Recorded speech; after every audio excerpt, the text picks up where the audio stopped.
back, friends. We are going to the Goodwill Outlet. Don't forget to subscribe. I am trying to remember to ask you all to subscribe in every video, especially if you like Come Thrift With Me videos, because I'm going to be sourcing a lot for the rest of the year. So I'm going to be sourcing for my family. I'm going to be sourcing for my business, all aspects of my business, my consignment business, my wholesale business, my reselling business, listing things myself.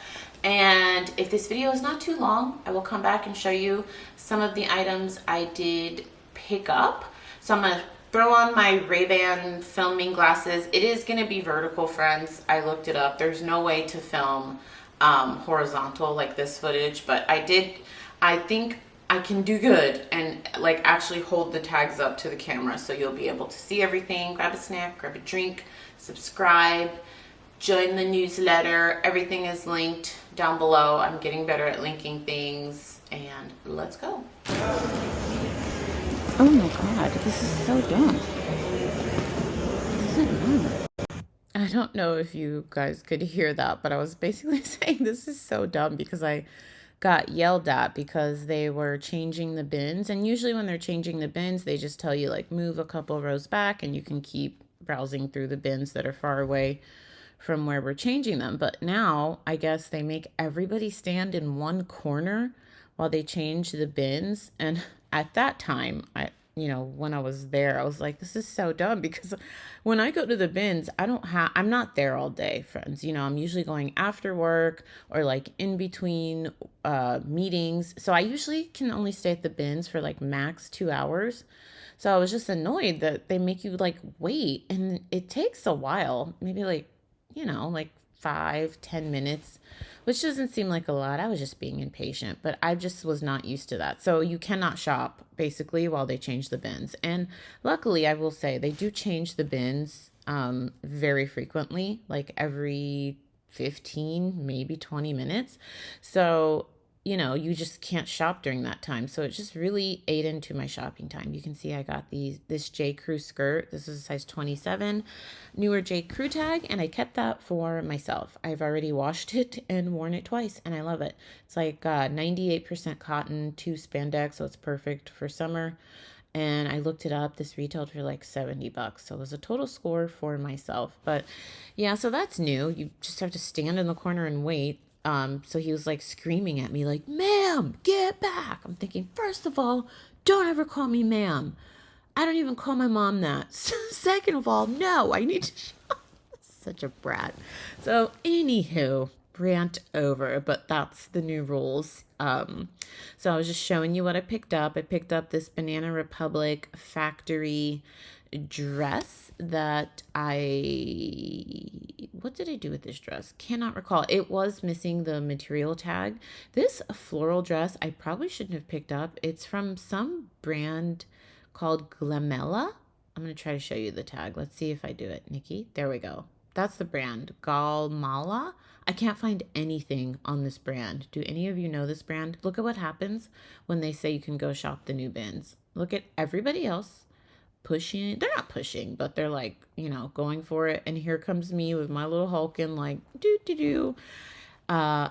introvert, only child. I'll be over here in the back. I never go to the new bins. It's just too much for me. Like, I've tried a couple times in my many years of thrifting to go to the new bins, and I just grab stuff. I don't even know what I'm looking at, because I don't know. I don't know how people pick good stuff. I don't know. I just can't move that fast. I like to take my time, and I like my personal space. Maybe it's an only child thing. I don't know. I just don't like, and people, honestly, and out Los Angeles, I will say, people are generally nicer than other bins I've been to. Like when I went to New Jersey or when I went to Tennessee, I thought a fight would break out. Salt Lake City bins was crazy.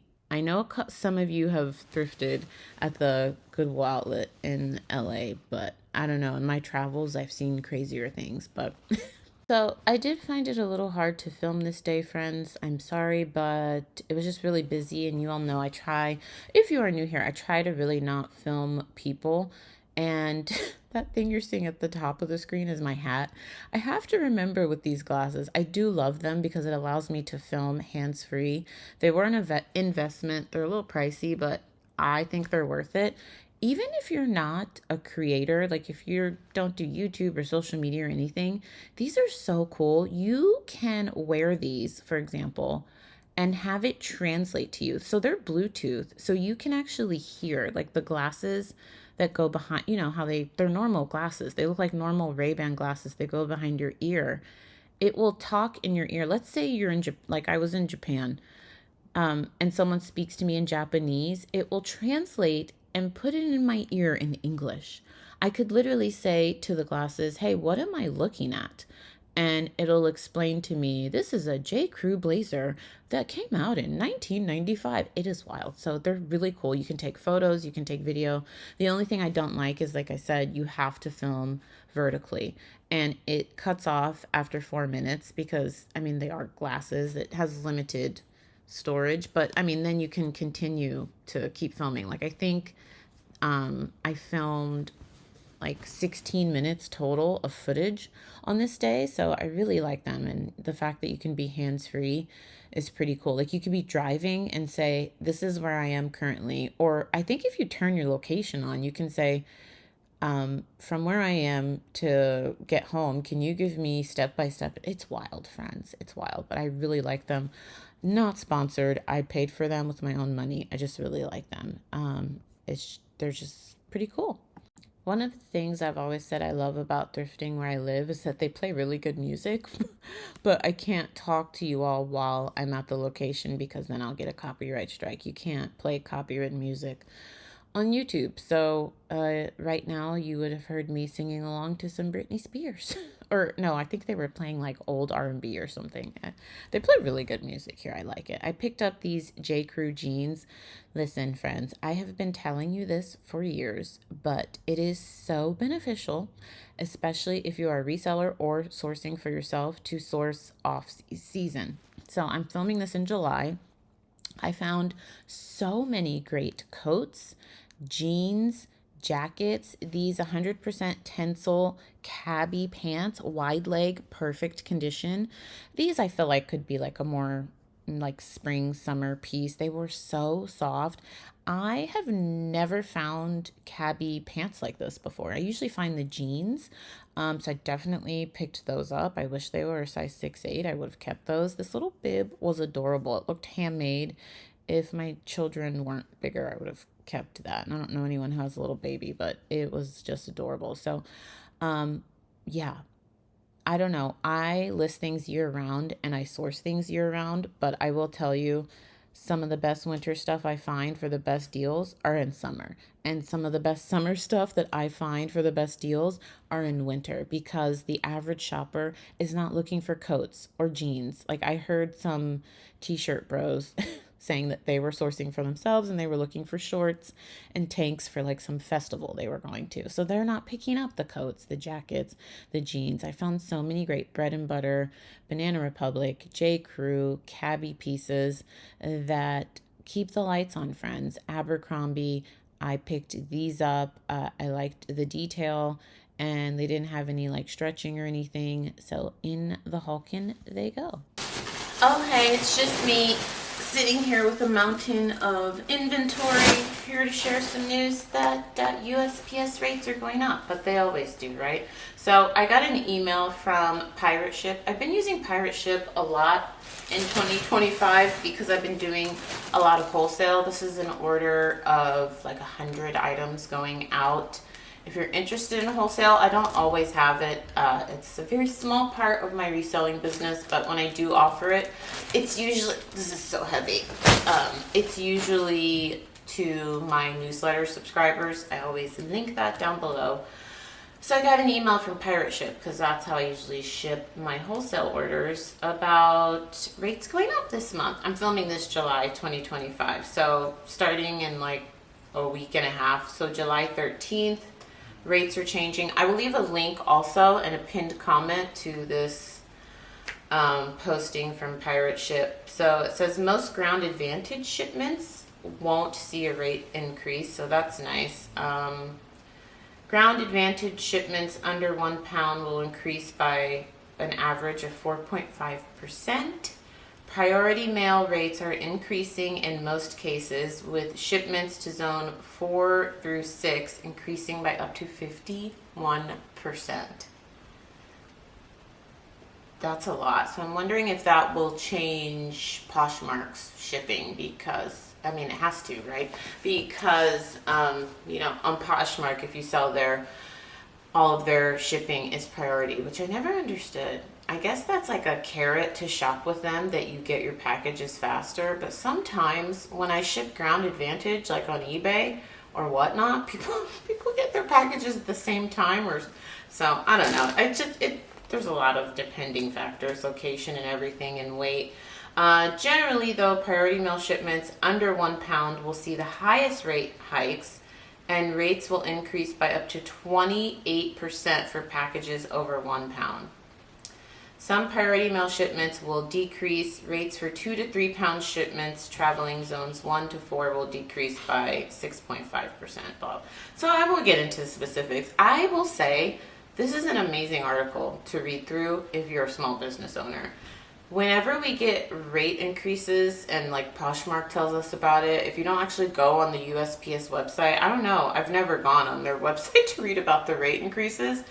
They don't give you this much detail. Maybe the post office does, but Poshmark definitely doesn't. I haven't seen any selling platform that gives you this much detail. So even if you don't use Pirate Ship, I think you should take a look at this. It's really detailed, and it really breaks it down. I will spare you all here, like, the details, but take a look at it. It's linked in the pinned comment, and they also link to their calculators, their rate calculators. And if you don't know zones, listen, I'm not a post office expert. I should be. My dad retired from there. He literally worked there for like 35 years. I don't even know what he did. Any of you ever like, what did my parent actually do? He was like a manager, but he worked like in the back, like I don't know what you call it, facility. Anyways, zone 1, so I'm in Southern California. Zone 1 for me is like all of California. And usually when I ship priority, I will say, when I ship priority, if you live in this state, you can get your stuff next day. It's literally like next day shipping. But like zone 6 is all the stuff I send to the East Coast. Like, oh my gosh. Shipping is so expensive when you're doing it by yourself, like just through Pirate Ship. Anytime I ship to the East Coast, and I've made the joke with some of my group members, like, it's ironic that most of the shipments I send out are to the Midwest and the East Coast, because shipping is so expensive. Like, this order is a 100 item order, so I have to break it up into 6 packages like this. I can't fit 100 items in one package, and this person is in New York, and each package is costing me, like with insurance, because I insure every package, is like $18. Which, I mean, I guess is not that bad, because it is going across the country. And this one, I just weighed it, weighs 12 pounds, but when you do 18 times 5, it can add up. So yeah, especially when then you like do insurance, and insurance can get pricey the higher the value of that. Like, I just sent 5 Gucci bags to a consignment store in New York, but I had to pay for shipping, so the insurance on that was crazy. So yeah, shipping is just all right. Breaking the video up, I'm back at the Goodwill Outlet. I found this Zara New Without the Tags little girl's jacket. I thought about sending that to ThredUp, but usually when I send them kids items, I only get paid like $1 or $2, so I just decided to pass on that. Unless it's like a higher end kids brand, I just haven't been picking up a lot of kids pieces. So I don't know if I filmed, but I found a Becca Swim one piece that I was going to keep for myself, but I actually already sold that in a wholesale order. This Spiritual Gangster sweatshirt I picked up and put in a wholesale order. It was in really good condition, super soft. And like I said, I source all seasons, and sometimes you get the best stuff on the off season. I found a ton. This was just an amazing bread and butter day, friends. Probably a lot of the brands that some of you may not sell, but I want to open your minds to maybe selling. Like I picked up a ton of Lands' End, Tommy Hilfiger, Banana Republic, J. Crew, Talbots, Cabby, like those are all brands that I can sell multiple ways. I was gonna pick up these Polo Ralph Lauren pants, but they were a little bit more faded than I liked. I list them myself. I sell them on ThredUp.